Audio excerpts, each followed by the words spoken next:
Universal Serial Bus, also known as USB, is a widely used and accepted standard used across all kinds of computers for connecting peripherals and other devices.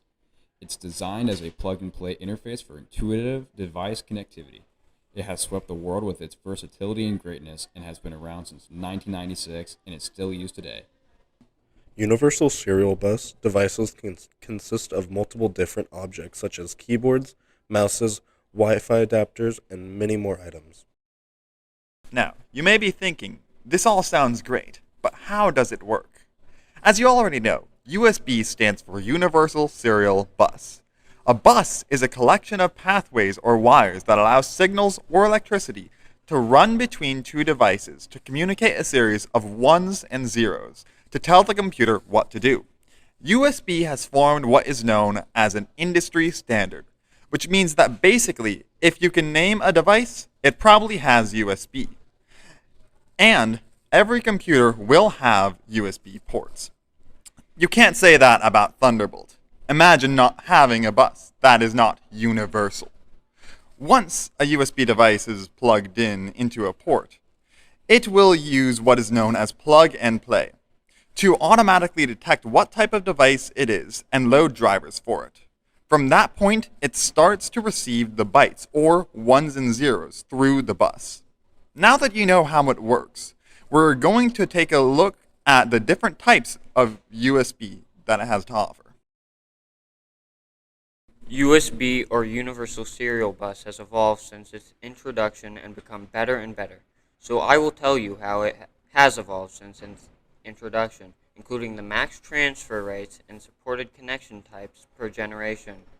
USB 1.0, introduced in 1996, this first iteration was not too popular as few USB devices made it to the market until August 1998, at a max signaling rate of 12 megabytes per second and supporting connector types A and B. USB 1.0 was the start of a cable type that would connect to most peripherals used today. USB 1.1, thankfully the first version of USB 1.1 would come in clutch, still supporting a max signaling rate of 12 megabytes per second and connector types A and B, and newly added Mini A and Mini B. This version came out by the time USB devices were hitting the market, leading to wide adoption and what Microsoft called the legacy-free PC, but that's a story for another day. USB 2.0, releasing in April of 2000 and upgrading by a lot to a signaling rate of 480 megabytes per second.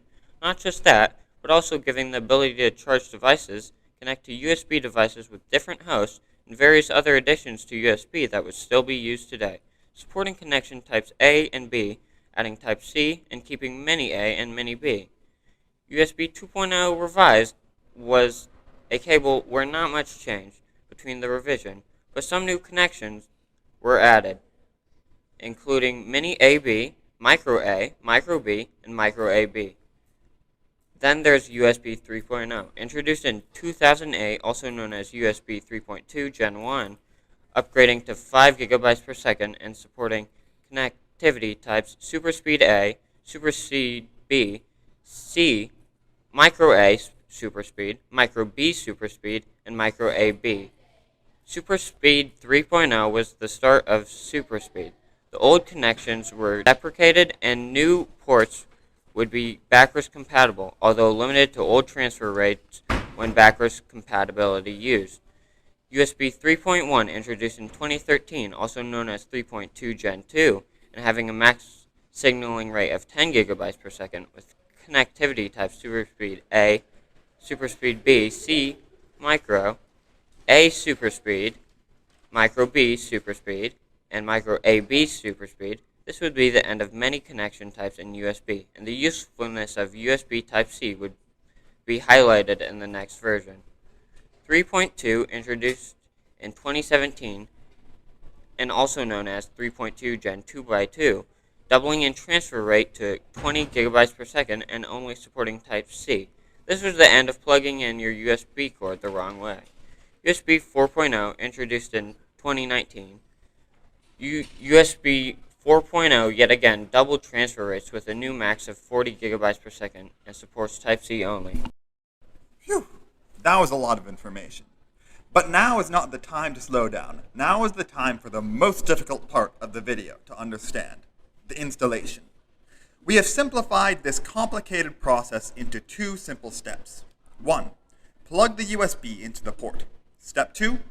There is no step 2. It just works. Now, here are some tips on how to plug in the USB properly. Do not do this. USB can only be plugged in one way. You may ask, how can I tell what is the right way? Well, I'm glad you asked. We have included a symbol on one of the sides of the connector. As long as you point the logo the same way as this piece of plastic is on the port, then you will get it right every time. If you are using our latest models of USB-C, then you're in luck, as there is no wrong side. You can just plug it in without a care in the world. In summary, USB devices are the most superior device that you can plug into your device. If you don't use a USB device, I'm coming after you.